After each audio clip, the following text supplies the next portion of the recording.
حضور اکرم صلی اللہ علیہ وآلہ وسلم شب معراج میں بیت المقدس کی طرف جاتے ہوئے مصر کے قریب ایک مقام سے گزرے تو انہیں نہایت ہی اعلیٰ اور زبردست خوشبو آنے لگی۔ آپ صلی اللہ علیہ وآلہ وسلم نے حضرت جبرائیل علیہ السلام سے پوچھا کہ یہ خوشبو کیسی ہے؟ جواب ملا کہ فرعون کی بیٹی کی باندی مشاطہ اور اس کی اولاد کی قبر سے آ رہی ہے۔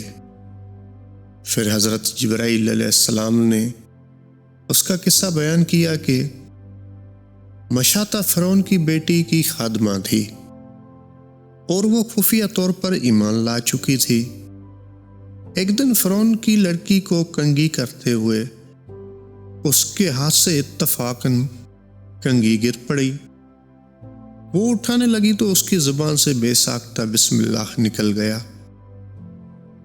اس پر شہزادی نے کہا کہ تو نے آج عجیب کلمہ بولا، رب تو میرے باپ فرعون ہی ہیں، تو پھر تم نے یہ کس کا نام لیا ہے؟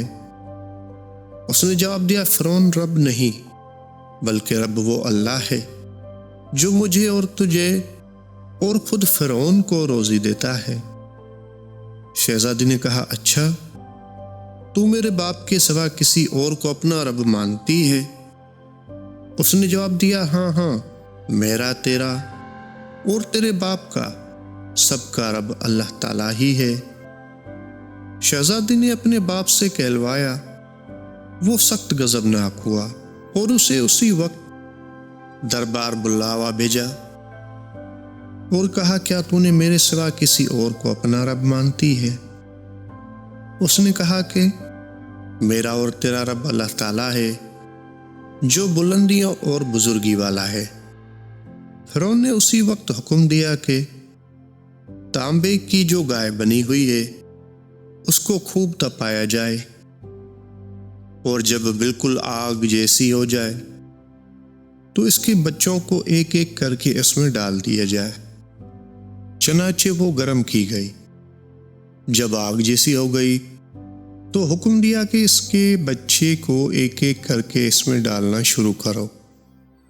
اس نے کہا، بادشاہ ایک درخواست میری منظور کرو، یہ کہ میری اور میرے ان بچوں کی ہڈیاں ایک ہی جگہ ڈال دینا۔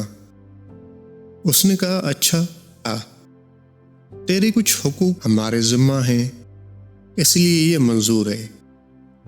اس کی دونوں بچیاں اس کی آنکھوں کے سامنے اس میں ڈال دی گئیں اور وہ فوراً جل کر راکھ ہو گئیں۔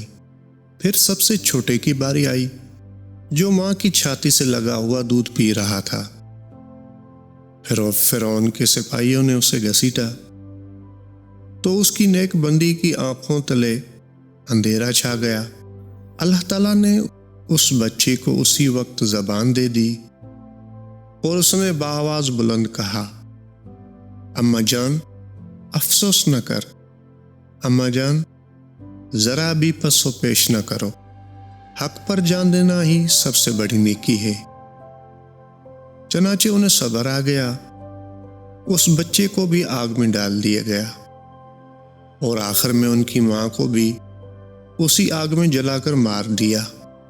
یہ خوشبو کی مہکیں اسی کے جنتی محل سے آ رہی ہیں۔ سبحان اللہ۔